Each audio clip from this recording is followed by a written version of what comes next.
시간 우리 지난 시간에 이어서 우리가 계속 계시록을 공부하고 있는데 이제 계시록 7교회 중 5째 교회인 사대교회를 공부하겠습니다. 오늘 또 꽤 빡빡한 내용이라서 제가 이 모든 제가 공부한 내용 또 모아놓은 내용을 여러분과 함께 나눠드리고는 싶은데 내용은 많고 시간은 한정돼 있고 이렇게 잘 함축해서 여러분과 같이 이렇게 은혜 받는 시간이 되기를 간절히 기도합니다. 사대교회에게 주신 메시지는 기별은 특별히 물론 하나님의 백성들에게 주시는 기별인데 특별히 개신교도들에게 개신교회주의에게 주시는 기별입니다. 이 사대교회를 전에 바로 있던 기간이 우리가 두아디라 지난주에 공부했던 두아디라 기간인데 두아디라는 그 1260년에 또는 예언적 기간 3년 반의 기간이었습니다. 그 3년 반 동안 1260년 동안의 그 기간을 우리가 지난주에 보았지만 하나님의 교회라고 자처하였지만 공식적으로는 그렇게 사람들에게 자신을 알렸지만 하나님의 아들을 거부하고 하나님의 아들을 진심으로 믿는 백성들을 핍박하여서 오히려 교회와 국가가 손을 잡고 발람의 버가모 시대에서 시작해서 하여서 발람의 모본을 따랐고요. 그 다음에 이제 1260년 동안 또는 3년 반 동안의 시대에서는 하나님의 교회라고 자처하는 그 단체가 이세벨의 행위들을 하였습니다. 그래서 하나님을 순종한 소위 교회에게 순종하기보다는 하나님의 을 순종하는 그런 충성스러운 사람들을 핍박하는 그런 사람이었습니다. 근데 그래서 소위 이 개신교 이 영어로 이 프로테스탄트라고 이렇게 우리가 개신교를 말하잖아요. 근데 그 한국어로는 우리가 신교도라고도 하고 또 개신교인이라고 하는데 또 프로테스탄트라고 하지요. 그런데 그 어원을 우리가 살펴보시면 이미 다 아시지만 그냥 우리 한국에서는 그냥 개신교라고 해서 이제 천주교가 아닌 이제 다른 여러 교회들을 우리가 생각하고 있지 않습니까? 그런데 원래는 항의하는 이의를 제기하는 그런 뜻입니다. 그러면 무엇에게 항의를 하는 것입니까? 우리가 지난번에도 공부를 했지만 안티파, 교황을 반대하고 또 특별히 그 교황에 속한 그 단체에게 그 단체가 가진 그런 거짓 교리들, 그런 행습들, 그런 이교주의의 습관들, 미신적인 그런 행위들을 항의한다고 해서 이런 개신교 또는 프로테스탄트라는 그 이름을 가졌습니다. 근데 오늘날에 우리가 보아서 알겠지만 오늘날 우리 주위에 수많은 이런 개신교도들이 그 처음에 시작했다는 목적과는 다르게 오히려 교황에게 이 경의를 표하고 교황을 무슨 아버지처럼 여기고 이렇게 그 천주교가 하라는 대로 또 모든 첫 번째는 이제 어미가 있으면 딸들이 있잖아요. 근데 주로 이제 어머니와 딸들은 비슷하기 때문에 성경 말씀에도 그 어미가 어떠하면 딸도 어떠하다고 또 이제 부전자전이라고도 하는데 이 소위 어머니 교회라는 말은 틀린 거지만 자기들이 말하는 그 어머니 교회라는 그 천주교의 행습을 많이 따르는 것을 그래서 이 이름이 무색할 정도가 된 것을 우리가 이 개신교의 역사에서 보게 되고 오늘날은 더더욱 보고 있습니다. 그래서 이 사대교회의 기별은 우리가 이제 특별히 타락한 개신교주의들에게 주시는 하나님의 기별이라고 보시면 되겠습니다. 그 기별을 요약하면 항상 예수님에 대한 묘사를 하시고 그 다음에 살았다 하는 이름을 가졌지만 이 교회가 죽은 자라는 것입니다. 꼭 버가모 교회와 비슷한 그런 것을 다시 반복하는 것을 우리가 볼 수 있어요. 비슷하게. 그래서 하나님께서는 책망을 주셨고 회개하라는 초청을 주셨습니다. 그렇지만 사대교회에도 그 옷을 더럽히지 않은 자 몇 명이 있는 것을 보여주십니다. 그리고 이기는 자에게 주시는 약속인데요. 이기는 자에게는 흰옷을 주시고 생명책에서 그 이름을 흐리지 않고 있고 또 이제 그 아버지와 천사들 앞에서 그 사람을 이렇게 드러내 주시겠다고 그렇게 약속하셨어요. 여기는 물론 안 넣었지만요. 그래서 사대교회에 대해서 우리가 요약을 이제 그 지리학적으로나 역사적으로 요약을 하시면 지리학적인 사대는 두아디라의 남쪽 대로변에 있는 가장 중요한 도시라고 그랬고요.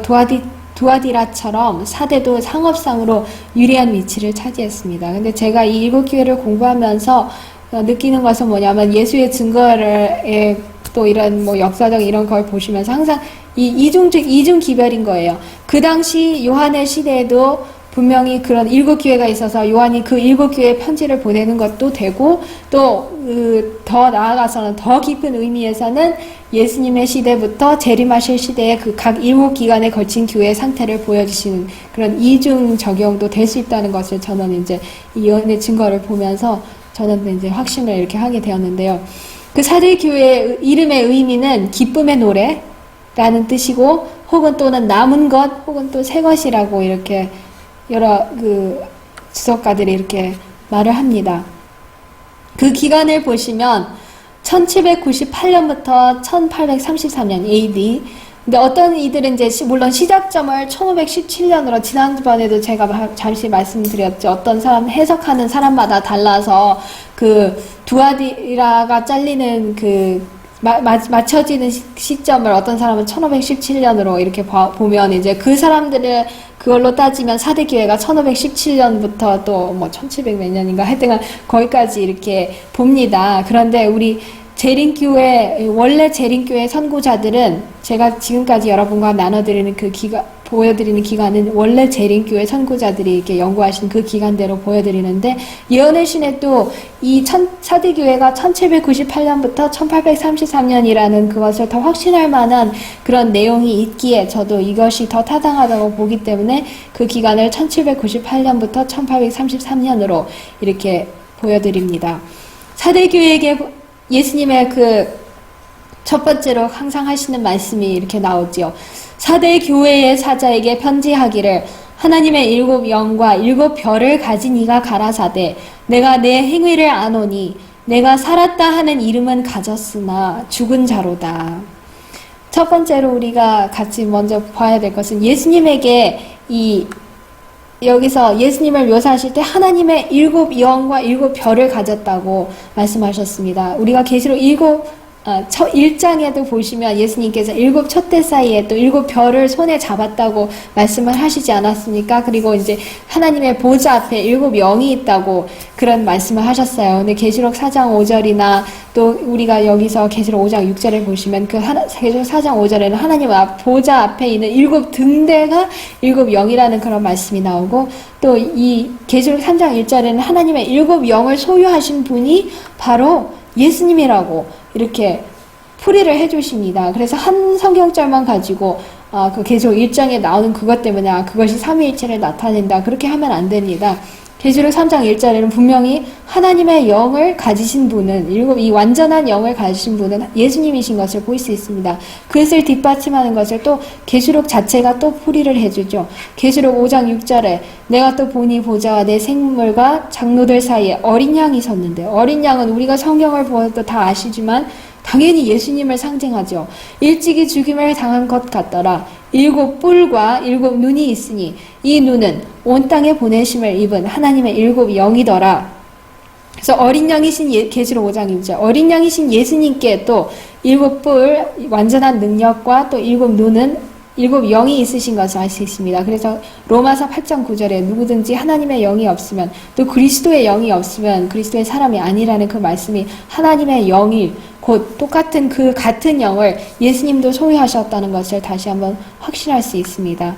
사대 교회의 그 당시 그 지리학적 사대의 그 상태를 이렇게 영감의 말씀에서 이렇게 설명을 하셨습니다. 사대에서는 사도의 설교로 회심한 사람들이 많았다. 그들이 진리를 받되 밝고 환한 빛으로 받아들였다.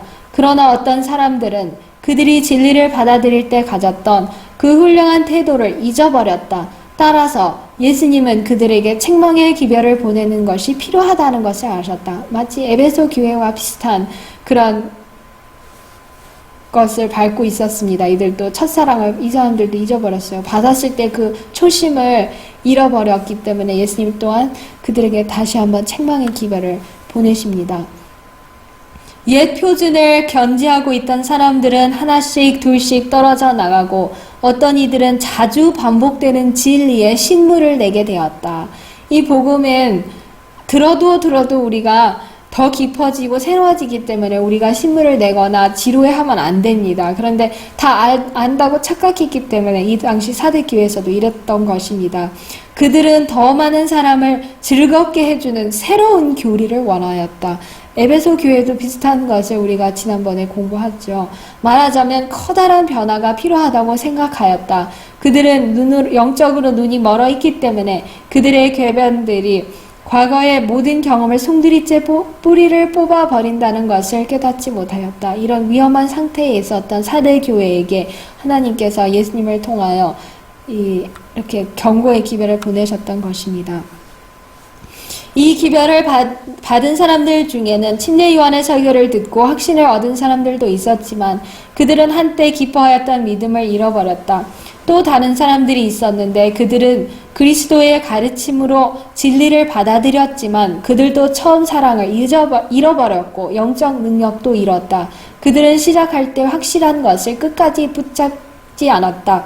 그들은 살았다 하는 이름은 가졌지만 구원의 가마를 끼친다는 점으로 볼 때에 죽어 있었다. 그랬기 때문에 예수님께서 나중에 네가 살았다 하는 이름은 가졌지만 죽은 자로다. 바로 이런 사람들, 처음 사랑을 잊어버렸던 이런 사람들에게 말씀하십니다. 경건의 모양은 있으나 경건의 능력은 없는 자들이 있다. 그들은 특별히 중요한 것도 아니고 주께서 시험하는 진리로 주신 것도 아닌 문제에 관하여는 말을 많이 해서 종래는 이 문제들을 산더미 같이 크게 하였고 그리스도에게서 자신들을 분리시키고 성도들 상호 간의 관계도 소원하게 되었다. 이게 계속해서 화이트섭 계시록 3장 1절로 3절에 있는 내용을 계속 이렇게 나눠드리는 것입니다.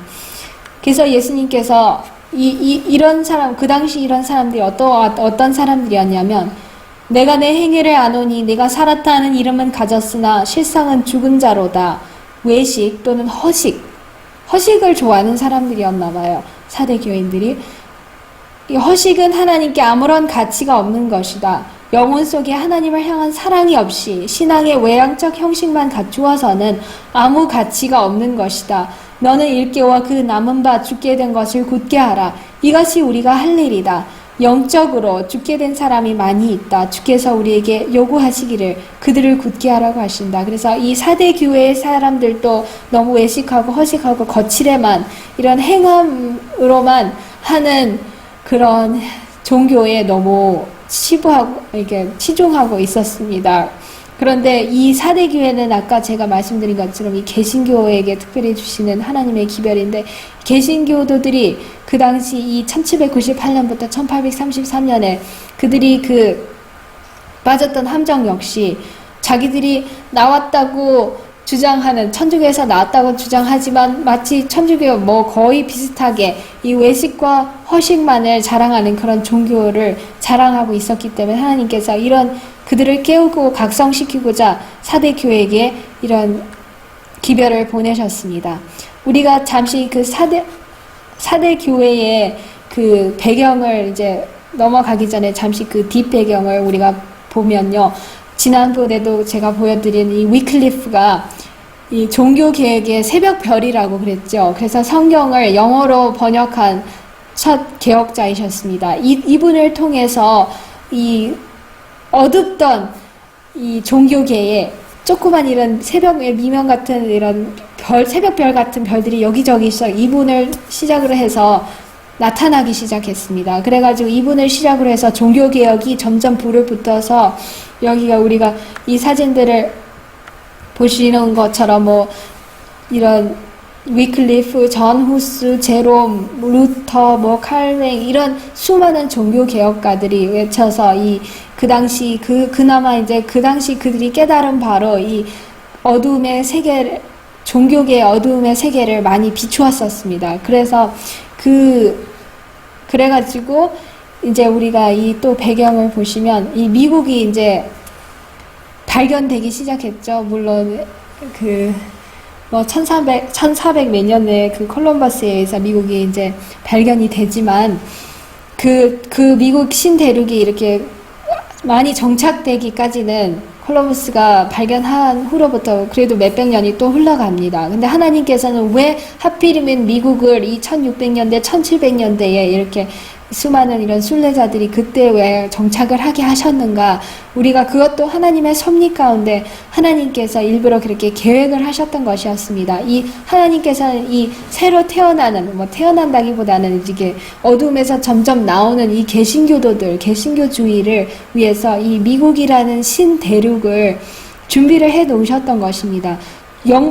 독일에서도 그것을 할 수 있었고, 또 영국에서도 그렇게 물론 이 개신교도들이 크게 성장할 수가 있었겠지만 하나님께서는 이 1700년대로부터 이 마지막 시대의 중심이 될 만한 이런 거점을 위해서는 미국이라는 그곳을 택해 주셨습니다. 근데 그 배경을 우리가 먼저 보시면 이 개신교주의는 신교도주의는 영원한 진리에 박혀있는 아주 살아있고 원동력이 있는 그런 원칙입니다. 이 진정한 개신교주의는 모든 백성에게 성경을 열어서 그들이 성경을 스스로 자기를 위해서 하나님의 영을 받아서 연구할 수 있게 해주는 것이 기독교의 한 핵심이라고 합니다. 그렇기 때문에 솔라 스크립투라 오직 성경, 또 오직 믿음으로 말미암는 의, 또 성경을 공부할 때 믿음으로 말미암는 의를 깨닫게 됩니다. 모든 사람은 각자 이 개인과 하나님의 관계는 그리고 그 나와 하나님의 관계에서 믿음으로 말미암는 의를 깨닫게 되고 또 특별히 양심의 자유가 얼마나 중요한 것인가를 깨닫게 됩니다. 성경을 연구할 때. 그것을 이 개신교주의가 이 모든 사람에게 하나님께서 알 수 있게 이렇게 기회를 마련해 주셨는데 이 개신교주의를 통해서 하나님께서 또 가르쳐 주시고자 하는 그 이유는 가르치면 당연히 이제 구속의 경륜이고 또 믿음으로 말미암는 의이고 또 양심의 자유로서 모든 사람이 만인은 하나님 앞에 평등하다는 것을 보여주시고자 합니다. 우리는 다 사도 바울이 말씀하신 것처럼 다 한 혈통이지 않습니까? 비록 피부색은 황인일 수도 있고 백인일 수도 있고 흑인일 수도 있지만 양심의 자유에 있어서는 하나님 앞에는 다 같아요. 근데 그것이 독재 정권에게는 치명적인 상처입니다. 그 양심의 자유, 또 만인은 하나님 앞에 평등하고의 양심의 자유를 가질 수 있다. 근데 그것을 이 개신교도들이 또 개신교주의가 이 종교개혁을 통해서 깨닫게 되면서 어떤 정부가 탄생하는지를 우리가 이제 미국을 통해서 보게 됩니다. 근데 그것이 그렇게 그 토대를 마련하기 위해서 하나님께서 이제 루터라는 이 인물을 또 사용을 하셨죠. 루터가 얼마나 이제 정직한 분이었는지는 우리가 각 시대의 대쟁투 그 수많은 내용을 제가 지금 다 여러분께 읽어드릴 수는 없죠. 근데 이렇게 자기는 진짜 양심적인 마음으로 이 로마 천주교회를 섬겼는데 진짜 기쁜 마음으로 순례지를 로마로 택해서 갔더니 어때요? 이렇게 호색하고 이렇게 사치하게 사는 그들의 모습을 보면서 너무나도 실망을 하지 않습니까? 그 계기를 통해서 이 루터는 이 95개 조항을 이렇게 이 성문에다가 받고 또 믿음으로 오직 의인은 믿음으로 말미암아 살리라는 그 원칙을 진짜 이 종교 개혁의 핵심은 의인은 믿음으로 말미암아 살고 행함으로 말미암는 천주교회가 아닌 믿음으로 하나님을 믿음으로 예수님을 통해서 믿음으로 말미암아 산다는 그것을 발견하게 됩니다. 그래서 이렇게 이제 홀로 자기한테는 자기가 느끼기에는 꼭 홀로인 것 같았죠. 온 세계를 대항해서 또 이 특별히 이 세계를 주관하는 이 로마 천주교를 대항해서 자기의 믿음을 이렇게 밝혔었습니다. 그랬을 때 이 개신교주의는 점점 퍼지는 것 같았어요. 어떻게 보면 그 당시 수많은 사람들은 거의 모든 유럽이 변화되지 않을까, 우리가 로마의 속박에서 벗어나지는 않을까 그렇게 크게 기대를 했지만 루터가 죽고 나서 다시 이 개신교도들 사이에서 다시 독일도 물론 큰 일들을 하고 우리가 각 시대의 대쟁투를 책을 보면 그 수많은 이런 높은 이런 왕족들도 위대한 그 양심의 자유를 위해서 큰 일들을 행한 그런 업적들을 보게 되지만 대다수는 또 다시 로마 천주교의 그늘 아래로 들어가게 됩니다. 그리고 수많은 다른 국가들도 물론 개신교주의를 받아들이기는 하지만 그래도 많은 면에 있어서는 이 로마 천주교의 그 그늘 아래서 벗어나지 못하는 것을 보게 됩니다. 근데 그 이유 중에 하나가 뭐냐면 그 당시 이제 제주회가 예수회가 일어나게 되고요. 또 트렌트 종교회의 공의회라는 그런 회의가 1545년부터 63년에 있었는데 그것이 카톨릭이 이 반복음주의, 반개신교주의를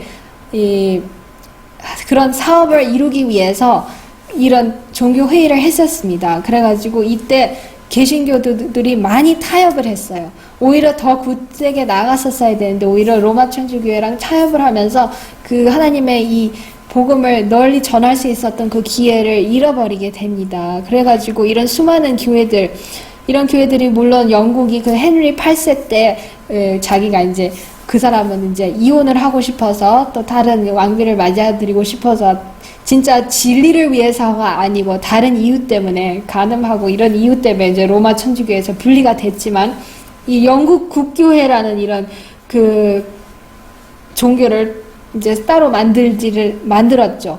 그리고 그 외에 수많은 나라들도 뭐 노르웨이, 뭐 스웨덴, 덴마크 이런 나라들도 물론 천주교의 영향에서는 벗어났지만 이런 국교라는 그런 단체로 사람들의 양심을 여전히 억압하는 그런 일들을 행했었습니다. 오늘날도 이것이 이제 덴마크에 있는 그런 국교의 어떤 건물인 것 같아요.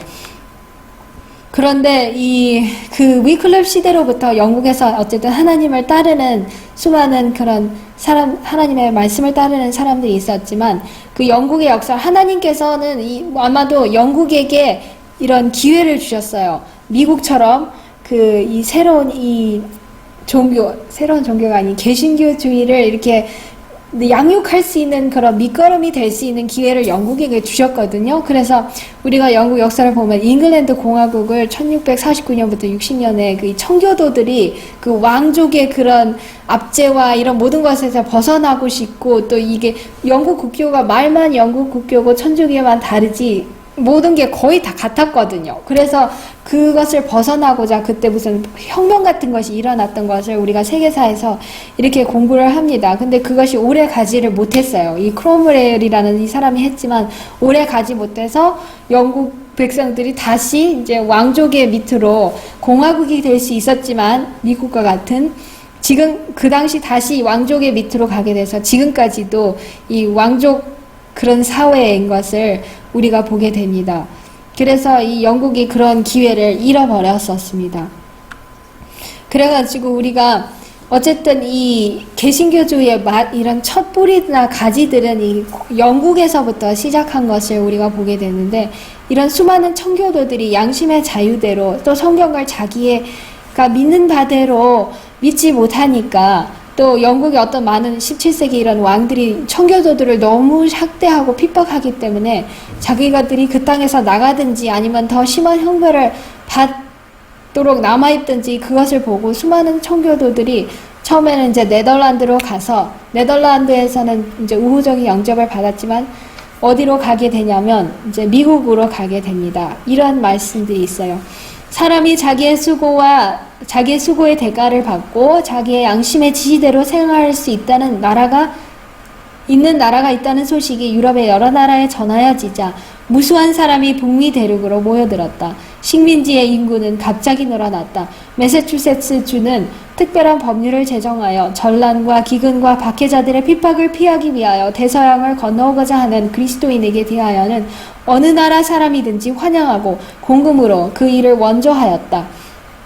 그리하여 망명자와 압박당하는 자들이 법적으로 공화국의 손님이 되었다. 플리머스에 처음으로 상륙한 때로부터 20년 후에는 수천 명의 필그림 또는 순례자들이 즉 신앙의 자유를 찾아 바다를 건너온 사람들이죠.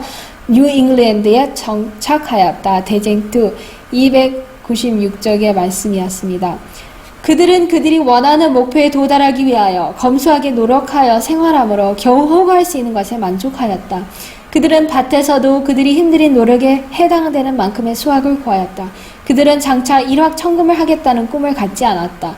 그들은 비록 속도는 느리지만은 그들의 사회 제도의 착실한 발전에 만족하였다. 그들은 인내성 있게 광야의 궁핍을 견디고 눈물로써 자유의 나무에 물을 주고 이마에 땀을 흘리면서 그것을 가꾸어 마침내 그 나무가 땅속 깊이 뿌리를 내리게 하였다. 성경은 신앙의 기초요 지혜의 근원이며 자유의 헌장으로 존중이 여김을 받았다. 성경의 원칙을 집에서나 학교에서나 교회에서 열심히 가르쳤고 그 결과로 검소, 명철, 순결, 절제 등이 나타났다. 어떤 사람이 청교도들이 거주하는 곳에 여러 해 동안 살지라도 한 사람의 술주정뱅이를 보거나 한마디의 욕설을 듣거나 한 사람의 거지도 만날 수 없었다. 그리하여 성경의 원칙은 국가를 위대하게 만드는 가장 확실한 안전책이 된다는 것이 분명히 실증되었다. 미약하고 외로웠던 식민지는 강대한 합중국으로 자라났고 세계는 법왕 없는 교회, 왕 없는 나라의 평화와 번영을 놀라운 눈으로 보게 되었다. 왜냐하면 법왕교주의는 자기들이 있어야 모든 나라가 잘 되고 번영을 한다고 하지만 로마 천주교회가 핍박하고 이 개신교들을 내어 쫓은 나라치고 잘 되는 나라 하나도 없었거든요. 프랑스도 그때 수많은 나라들이 이 중세 암흑시대와 그만큼 빈곤과 그런 번영이 아닌 궁핍의 그런 궁지의 그런 환경들을 이렇게 겪었던 이유는 이렇게 이 성경의 기초를 삼지 않은, 그러니까 성경의 기초를 삼는 사람들이 내쫓았기 때문에 이런 생활을 볼 수가 없었습니다. 근데 미국이 이렇게 수많은 사람들이 이 법왕 없는 교회, 왕이 없었거든요. 그 당시 미국에 대통령도 없고 그냥 뭐 자치 내에서 무슨 약간의 질서는 있었지만 그렇게 오늘날 미국은 이렇지 않습니다. 근데 그 당시 미국이 얼마나 아름다운 그런 원칙들을 가지고 있었는지 우리가 볼 수 있죠. 이 당시 근데 미국으로 올 때 이제 그 존 로빈슨이라는 이 목사님이 이제 미국 그 순례자들이 미국에 올 때 이렇게 기도를 드린 것이 있어요. 뭐라고 기도드렸냐면, 이 사람들을 기도를 하면서 자기도 개신교인이지만 개신교의 상태에 대해서 탄식을 한다면서 우리 개신교도들이 루터가 깨달은 이상 더 이상 나가지도 못하고 칼빈파 이런 장로교인들은 그 깨달은 이상을 나가지 못하는데 그냥 그 사람들이 깨달은 그것만 고수하고 있는데 이거는 탄식한 일이다. 우리가 당신들이 그 나라에 가서 그 사람들이 받은 이상의 빛을 받고자 너희들이 갈망해라. 그런 당부를 순례자들에게 남기고 보내주었습니다. 그래서 그들이 처음에는 뭐 이렇게 좋게 나갔는데요. 이 로저 윌리엄스 역시 이 최초의 미국 식민지가 개척된 지 11년 후에 이 신대륙으로 왔는데 이 사람들 역시 신앙의 자유를 얻기 위해서 그곳으로 나아갔지만 미국 역시도 이런 좋은 상태를 오래 유지하지 못했었습니다. 이 양심의 자유를 찾아서 수많은 사람들이 그 구대륙을 떠나서 신대륙으로 왔지만 이 사람들 역시 양심의 자유를 억압하기 시작을 하였습니다. 영국에서도 하던 똑같은 그런 행습들을 미국에서도 이제 하기 시작하는 것입니다. 어떤 사람들은 뭐 교회 가지 않으면 이런 고위 관리직도 하게 할 수도 없고 이런 식으로 정부와 종교가 같이 섞이기 시작하는 이것을 보면서 이 사람이 굉장히 탄식을 하고 한탄하는 그것을 보게 됩니다. 그래서 이 사람이 자기가 왔던 그 미국의 사회에서도 굉장히 핍박을 받는 그 모습을 우리가 대쟁투에서 보게 됩니다만은 이 사람이 수많은 방랑과 유리하단 끝에서 네라건세트라는 그 만에 도착해서 거기서 신앙의 자유의 권리를 철저하게 승인하는 최초의 미국 주의 기초를 놓았습니다. 그 주를 오늘날도 로드 아일랜드라고 우리가 하고 있죠. 근데 그 로드 아일랜드의 수도가, 각 주마다 수도가 있잖아요. 근데 그 수도의 이름이 섭리예요, 섭리. 그와 같이 이 사람은 자기의 양심의 빛을 따라서 하나님을 경배할 자유를 모든 사람에게 주는 것이 하나님께서 뜻하신 것이다. 이렇게 외쳤었습니다. 이 두 분이 이렇게 외쳤는데, 로빈슨과 로저 윌리엄스가 훌륭하게 옹호한 위대한 원칙, 곧 진리는 점진적이므로 그리스도인은 항상 성경에서 나오는 모든 빛을 받아들일 준비를 갖추고 있어야 한다는 원칙을 그들의 자손들은 잊어버리고 말았다. 그리하여 미국의 개신교도들은 유럽의 개신교도들과도 마찬가지였지만 종교개혁의 풍성한 축복을 받고 있으면서도 개혁의 길을 따라 전진하는 일에 실패하였었다. 그래서 이런 배경을, 이 4대 교회가 시작하기 직전에 이런 배경이 이렇게 시작되는 것을 볼 수 있습니다. 콘스탄티누스의 시대에서도 이 국가와 종교가 이렇게 손을 잡을 때 얼마나 나쁜 결과를 우리가 보게 됩니다. 교회와 국가의 연합은 결코 대수롭지 않은 것처럼 보일 수가 있지만 그것은 교회를 더 세상편으로 가까이 하는 것에 불과하고요. 오히려 이 신앙을 흐려뜨리고 하나님께서 참된 자유를 주신 그것을 막는 그런 것들이 됩니다. 비록 소수의 신실한 사람들이 일어나서 새로운 진리를 선포하고 오랫동안 고집하여 오던 오류를 폭로하였으나 대다수의 사람들은 마치 그리스도 당시의 유대인들이나 루터 당시의 법왕교도들과 같이 그들의 조상들이 믿던 것처럼 믿고 그들이 생활하던 것처럼 생활하는 것을 만족하게 여겼다. 그래서 미국 개신교도들이 그렇게 양심의 자유를 찾아서 자기를 억압하던 구대륙의 그런 국교회들이나 천주교를 떠나서 미국에 왔건만 거기서도 전진하지 못하는 개신교의 그 한심한 모습을 우리는 이 당시 시대에서 보게 됩니다. 이럴 때 이 세계 암흑의 날이 또 이렇게 일어나게 됐습니다. 1780년에 5월 19일에 역사상 암흑일로 이렇게 알려졌고요. 여기 대쟁투의 말씀에 보시면 모세 시대 이후로 그처럼 극심하고 광범위하고 장시간에 걸쳐 있었던 암흑을 볼 수가 없었고 이 암흑일은 그러나 실제로 이 암흑일은 목격한 사람들의 기록은 선지자 요엘이 이미 그 사건이 성취되기 2500년 전에 기록한 성경 말씀을 되풀이한 데 불과하다. 여호와의 크고 두려운 날이 이르기 전에 해가 어두워지고 달이 핏빛같이 변하리라. 대쟁투 308장에 그 말씀이 그대로 이 사진도 그때 뭐 그 비슷하게 누가 그린 그 사진이 어떤 도서관에 있다고 합니다. 그렇게 성경에 예언되었던 것 같이 이런 성경 예언을 성취하는 이런 예언이 그 당시에 이렇게 일어나게 됩니다. 그런데도 이 종교계는 어떤 시기였냐면요. 이 종교계는 형식주의로 전락해버렸습니다. 그리고 만일 교회가 하나님의 말씀의 빛을 계속해서 따라갔다면 당연히 배척할 수밖에 없는 미신과 오류를 간직하고 지키게 되었다. 이리하여 종교개혁으로 인하여 고무되었던 정신은 점차 사라져버렸고 마침내 루터 시대의 로마 교회처럼 교회도 큰 개혁이 필요한 지경에 이르게 되었다. 똑같은 세속화와 영적 혼미 상태, 인간적 의견의 존중, 그리고 사람의 이론을 가지고 하나님의 말씀을 교훈을 대신하는 일이 있었다. 대쟁투 297, 298장.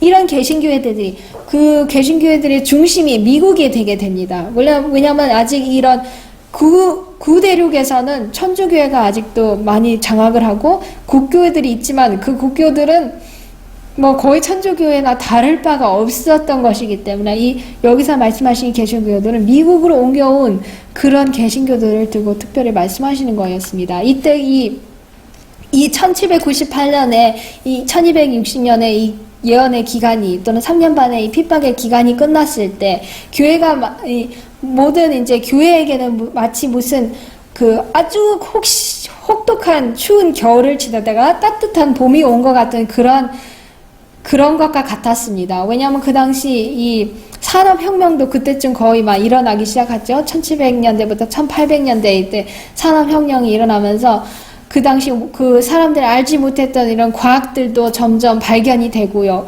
이 정부들도 점점 더 발전하기 시작하고 특별히 이런 생활의 이런 발전들이 이 종교개혁 1798년 이후로 어쨌든 기차도 발명되고 재봉틀 뭐 이런 수많은 것들, 텔레그래프라든지 또 그 후에는 전화기 이런 수많은 것들이 이렇게 발전을 점점 하게 되는 겁니다. 그래서 그것도 역시 이제 종교 암흑시대를 벗어난 그 한 결과인 그것을 보게 되는데, 그때 1789년에 미국 헌법을 제정하게 되었습니다. 미국은 어쨌든 처음에는 이 1600년대, 1700년대 미국에 들어가서 어쨌든 이런 청교도들이 자기들이 벗어난 이 구대륙의 습관들을 자기들은 양심의 자유를 준다고 했지만 자기들도 그것을 벗어나지 못해서 하나님의 양심의 자유대로 순종하는 이런 사람들을 핍박했습니다. 그렇지만 이 미국 헌법이 제정됐을 때는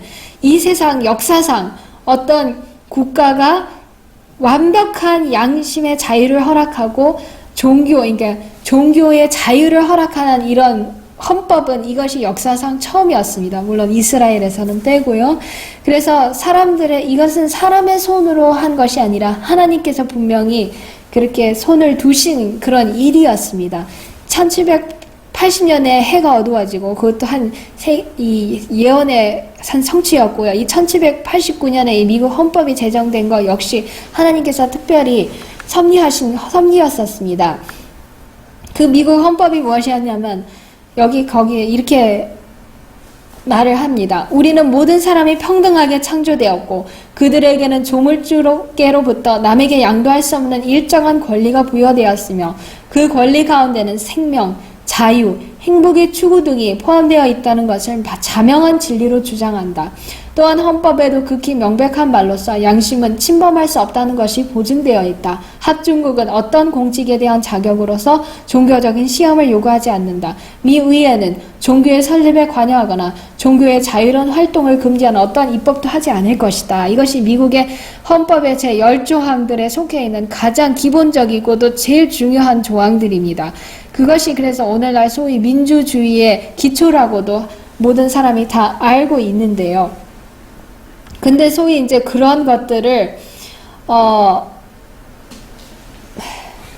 다 이게 미국이 하지만 오늘날은 이제 점점 그것을 그 원칙들을 이미 깨고 있다는 것을 우리가 보게 됩니다. 그런데 이런 징조들이 일어났을 때 여기서 이 대쟁투 308, 309쪽에 보시면 이런 재림의 징조들 미국이 이제 발견되고 미국 헌법이 제정되고 특별히 이제 1780년 이런 세계 암흑의 이런 날들을 봤을 때 하나님께서는 왕이 오실 징조라는 것을 성경을 연구하는 사람이라면 이 재림의 징조라는 것을 알고 기뻐해야 됐었어요. 이런 일들이 되기를 시작하거든 일어나 머리를 들라 너희 구속이 가까웠느니라고 주님께서 말씀하셨고요. 그리스도께서는 당신의 제자들에게 봄에 나무들이 움트는 사실을 지적하시면서 싹이 나면 너희가 보고 여름이 가까운지를 자연히 아나니 이와 같이 너희도 이런 일이 일어나는 것을 보거든 하나님 나라가 가까운지를 알라고 말씀하셨다. 누가복음 21, 28절, 30절, 31절 대쟁투책 308, 309쪽 말씀이었습니다. 그러나 이 미국의 이 개신교도들이 특별히 이제 개신교주의가 그런 것을 깨닫지를 못했어요. 그런 재림의 징조들이 세계 암흑의 이런 것들 어떤 사람들은 물론 깨닫고 그것에서 설교도 했지만 전반적으로는 교회는 어떠한 상태가 이르렀냐면 그러나 교회 안에서 겸손과 헌신의 정신이 교만과 형식주의로 바뀌어지고 있는 동안 그리스도에 대한 사랑과 그분의 재림에 대한 믿음은 점점 식어져 버렸다. 소위 하나님의 백성이라고 자부하는 자들이 세속적 욕심과 향락을 구하는 일에 몰두되어 구주의 재림의 징조들에 대한 교훈에는 소경이 되어버렸다. 재림의 교리는 등한히 여겨졌고 재림에 관한 성경절들은 곡해로 가리워져서 마침내 그것은 대부분 거의 무시되고 잊어버린 바 되었다. 각시대쟁투 309쪽 말씀이었습니다. 그래서 특별히 그와 같은 현실은 미국의 각 교회에 있어서 그러하였다. 사회의 각 계급에서 누리는 자유와 안락, 부와 사치에 대한 욕망은 사람들로 돈 버는 일에 몰두하게 하고 모든 사람이 다 자기의 손에 넣을 수 있는 것처럼 보이는 명예와 권력에 대한 열렬한 욕망은 사람들로 하여금 그들의 흥미의 중심을 이 세상의 사물에 두게 하고 현세의 모든 사물을 파괴해버릴 그 엄숙한 날이 아주 먼 장래일로 제쳐놓게 하였다. 특별히 미국 교회에게 이런 일들이 일어났다는 것이죠. 그래서 이것이 이 4대 교회라는 것을 제가 더 확실히 아는 것이 이 대쟁투 309, 310쪽에 이 시대의 교회의 상태는 요한계시록에서 구주께서 하신 말씀 곧 내가 살았다이는 이름은 가졌으나 죽은 자로다 하고 하신 말씀에 지적되어 있다. 만약에 이제 1517년부터 1790 몇 년까지가 4대 교회로 본 것 같으면 이것이 이제 맞아떨어지지가 않거든요. 근데 이 당시 이 1700년대 말 1800년대 초에 이 미국 교회들의 상태가 여기에 딱 들어맞는다는 그 이 대쟁투의 말씀을 볼 때도 4대 교회는 이 1798년부터 1834년에 이렇게 하신 이 재림교 선고자들의 그것과 예언의 말씀이 서로 맞아떨어지는 것을 우리가 여기서 볼 수 있어요. 또한 저희의 부주의하고 안일한 상태에서 각성하기를 거부하는 자들에게 만일 일깨지 아니하면 내가 도적같이 이르리니 어느 시에 내게 임할는지 내가 알지 못하리라는 엄숙한 경고가 주어졌다. 대쟁투책 309, 310쪽 말씀이었습니다. 사람들은 자기의 위험을 깨닫고 은혜의 끝과 관련된 엄숙한 사건들을 위하여 준비하여야 할 필요가 있다. 하나님의 선지자는 여호와의 날이 크고 심히 두렵도다. 당할 자가 누구이랴고 말하고 있다. 누가 능히 그 눈이 정결하심으로 악을 참아보지 못하시며 폐역을 참아보지 못하시는 분께서 나타나실 때에 그 앞에 서겠는가. 대쟁투 310쪽의 하박국 1장 13절의 말씀이었는데, 이때 바로 하나님께서 누구를 일으키시냐면 이 1900년대 초에 그동안은 성경과는 물론 이 사람이 정직하게 어린 시절부터 청년 시절을 살아왔고 세상에서도 이제 이런 그냥 뭐 그런 하찮은 분이 아닌, 비록 뭐 교육은 세상적인 교육은 받지 않았지만 세상에서도 존경을 받고 또 애국자였고 또 이런 관직 같은 것도 하신 이런 분이었었어요. 근데 이 사람이 우리가 대쟁투책 그 역사를 보면 하나님에 대해서는 이제 좀 멀리하고 잘 알려고 이제 하나님에 대해서 그런 어떤 이상한 사람들의 영향을 받아서 좀 특이하게 그렇게 생각하는 분이셨는데, 이 사람이 그렇게 하다가 이 대쟁투책 내용을 보시면 아시겠지만 너무나도 마음이 공허할 때 나는 성경이 하나님께로부터 계시된 진리의 한 큰 체계로서 누구든지 비록 우매한 자라도 그것을 오해할 필요가 없도록 단순하고 명료하게 기록된 것에 대하여 만족하게 되었다. 이 사람이 어둠 속에 있을 때 이런 생각이 나더라잖아요. 이렇게 이 세상의 어둠과 이런 죄악들을 볼 때 만약에 그걸 속해줄 구세주가 계시면 참 좋겠다, 이런 생각이 문득 떠오르더래요. 그런데 성경을 연구하니까 그렇게 아름다운 구세주가 계신 것을 성경에서 보게 되고, 그때부터는 성경에서 아름다움을 보게 됩니다. 그러면서 이분이 모든 선입견을 버리고자 힘쓰는 한편 성경의 주석들을 참고하지 않고 관주와 성구산전을 이용하여 성경의 구절과 구절을 비교함으로 연구하였다. 그는 그 연구를 극히 규칙적으로 조직적으로 하였다. 그리하여 그는 창세기에서 시작하여 성경 구절 한 절 한 절을 읽어가면서 그 의미가 분명히 이해되기 전에는 앞으로 나아가지 않았다. 그는 별로 모순이나 의미이 없이 이해할 수 있고 거기 관련되는 다른 성경 구절을 비교하여 자기의 견해와 일치되는 때에는 다음 수 성경 구절로 넘어갔지만 만일 분명하지 못한 점을 발견할 때에는 언제든지 그 문제에 관한 다른 모든 성경 구절을 대조 연구하였다. 어쨌든 그렇게 연구를 했을 때 이 분명하지 못하는 것이 너무나도 명료하게 보여졌고요. 이 시편 119편 130절의 말씀처럼 주의 말씀을 열므로 우둔한 자에게 빛이여 깨닫게 하시나이다 하는 그 경험을 하게 됩니다. 그러면서 그분이 계속 성경을, 특별히 다니엘과 계시록을 더 공부하게 됩니다. 그러면서 2300주야를 열심히 연구했을 때 그는 2년 동안 성경 연구에 전념하였고 1818년에 그는 불과 25년 내에 그리스도께서 당신의 백성을 구속하시기 위하여 다시 오실 것이라는 엄숙한 확신을 가지게 되었다. 이처럼 중대한 사건이 성경에 예언되어 있고 그것이 아주 짧은 기간 내에 이루어질 것이라는 엄숙한 확신을 가지게 되자 나의 마음에 큰 힘으로 일어나는 의무는 이렇게 내 마음을 움직인 분명한 증거를 본 자신이 세상에 대한 의무를 어떻게 감당하실 것인가 하는 것이었다. 그래서 너무나도 이분이 안 나가려고 했는데 하나님께서 밀어내셨어요. 밀어내셔서 1833년부터 기다리다가 이제 31년부터 이제 처음으로 공중 앞에서 자기의 믿음의 이유를 증거하게 되고, 그 후로부터 수많은 개신교들에게, 거의 모든 교파에게 이 재림 기별을 이렇게 열심히 전하게 됩니다. 하나님께서는 그것을 허락하신 이유가 있었습니다. 그래서 수많은 사람들이 양심을 각성시키는 그런 일들이 일어나게 됐고요. 또 그렇게 이분에게 박차를 더해진 사건이 뭐였냐면 1833년 11월 13일에 그 하나님께서 성경에 마태복음 24장 29절에 예언하신 것처럼 역사적인 그 유성우가 이렇게 일어나게 됩니다. 그래서 수많은 세계 여러 각국에서 이런 윌리엄 밀러의 기별을 받아들인 수많은 사람들이 이 재림 기별을 이렇게 전하게 됐는데, 처음에는 달갑게 받아들이는 개신교도들이 이런 반응을 일으킵니다. 그리스도께서 재림하실 분명한 날짜를 선포하게 되자 강단에서 설교하는 목사들로부터 가장 무례하고 하나님을 대적하는 죄인들에 이르기까지 각 계층의 많은 사람들의 큰 반대를 일으켰다. 먼저 이것을 알지니 말세에 기롱하는 자들이 와서 자기의 정욕을 쫓아 기롱하며 가로되 주의 강림하신다는 약속이 어디 있느뇨. 조상들이 잔 후로부터 만물이 처음 창조할 때와 같이 그냥 있다고 한 예언의 말씀이 여기에서 성취되었다. 엄청난 반대에 부딪히고 이 개신교도들이 이 사대교회의 역사 예언하신 그대로의 그 상태를 나타냅니다. 그렇기 때문에 하나님께서 이 회개로 하라는 이 초청, 너는 일개와 그 남은 바 죽게 된 것을 굳게 하라. 내 하나님 앞에 내 행위에 온전한 것을 찾지 못하였느니 그러므로 내가 어떻게 받았으며 어떻게 들었는지 생각하고 지켜 회개하라. 만일 일깨지 아니하면 내가 도적같이 이르리니 어느 시에 내가 임하였는지 내가 알지 못하리라. 하나님께서 물론 이 재림 분명한 날짜가 틀렸다는 것, 그러니까 그 예언의 기간을 계산한 그것이 틀린 게 아니고 그 사건에 대해서는 틀린 것을 우리가 지금에서야 알지만 하나님께서 그것도 가리신 이유가 있잖아요. 모든 개신교도들에게 그 당시 특별히 미국을 중심으로 한 개신교도들에게 그들의 마음을 살필 수 있는 것을 주셨어요. 진짜 하나님의 예수님의 재림을 기다리고 있는지 아닌지 그걸 살필 수 있는 시간을 주셨고 회개하라는 그 초청을 주셨던 것입니다.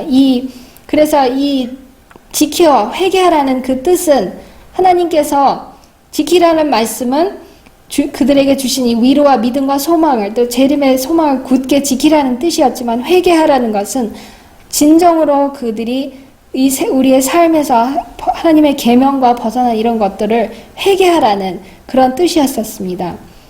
계시록 3장 4절에 보시면 그러나 사대에 그 옷을 더럽히지 아니한 자 몇 명이 내게 있어 흰 옷을 입고 나와 함께 다니리니 그들은 합당한 자인 연고라. 그 당시 일찍이 사대교회에서도 그 요한시대 사대교회에서도 하나님과 동행했던 이런 사람들은 이상한 이상한 가르침들을 받아들이지 아니하고 세상과 떨어져서 생활하면서 그러니까 세상에 속했지만 세상에 있지만 세상에 속하지 않은 그런 사람들에게 하나님께서 이런 칭찬의 말씀을 역시 주셨고요. 이 예수님의 재림의 기별을 널리 전파할 때 물론 대다수는 그것을 반대했지만 보라 신랑이로다 맞으라 나오라 진정으로 회개하고 이 말씀을 달갑게 받아들인 이런 사람들에게는 또 이런 말씀이 합당하다는 그것을 우리가 그 역사를 통해서 봅니다. 이기는 자들에게 이렇게 그래서 마지막으로 약속을 주셨습니다. 이기는 자는 이와 같이 흰 옷을 입을 것이요 내가 그 이름을 생명책에서 반드시 흐리지 아니하고 그 이름을 내 아버지 앞과 그 천사들 앞에서 시인하리라. 이 사대교회가 특별히 하나님께서 이 재림의 그 기별을 주시고 또 이 1844년 이 조사심판의 때 준비하라고 이렇게 기별을 주셨는데 이 흰옷은 더러운 옷, 이 스가랴 3장 5절에 보면 그 더러운 옷을 벗은 다음에 이 아름다운 그 성도들의 의인 이 아름다운 흰옷을 입는 그 약속을 하나님께서 주셨던 것이고요. 이 생명책에는 기록된다는 것은 이 계시록에 이것이 7번이나 나오고 성경에 아마 다 합쳐서 8번 나오거든요. 생명책에 기록되지 아니한 사람들은 어쨌든 불못에 던지운다는 그 말씀을 우리가 계시록에서 봅니다. 그런데 생명책에 기록된 사람은 천국에 갈 수 있는 그런 기회를 주시고 또 마지막으로 아까 아버지 앞과 그 천사들 앞에서 시인하는 그런 예수님께서 천사들 앞과 아버지 앞에서 우리를 시인하신다는 그 엄청난 특권을 사대교회에 승리한 사람들에게 주신다고 하십니다. 그래서 저희도 이런 이기는 자들에게 주시는 이 약속이 우리에게도 해당되기를 간절히 기도하면서 마치겠습니다. 다 같이 기도하겠습니다. 하늘에 계신 우리 아버지, 오늘 또 귀한 안식일을 우리에게 허락하시고 사대교회에게 주시는 이 기별을 통해서 주님께서 특별히 하나님의 백성이라고 자초하는 이런 우리 모두에게 이런 귀정한 기별을 주심을 감사합니다. 우리의 마음에 우리가 지켜 회개할 수 있도록 우리 살았다 하는 이름을 가졌지만 죽은 자가 되지 않도록 하시고 우리가 날마다 주님 앞에서 회개하고 주님께서 약속하신 이런 흰옷과 우리의 더러운 의의 옷은 벗어버린 주님의 아름다운 옷과 우리의 이름이 생명책에 기록되게 하시고 우리가 사람들 아무리 우리를 놀릴지라도 주님을 모든 사람 앞에서 시인할 때 주님께서도 역시 아버지와 천사들 앞에서 우리를 시인하실 수 있는 그런 복된 백성이 될 수 있도록 우리 모두에게 주님의 은혜를 베풀어 주시옵기를 예수님의 귀하신 이름으로 간절히 기도합니다. 아멘.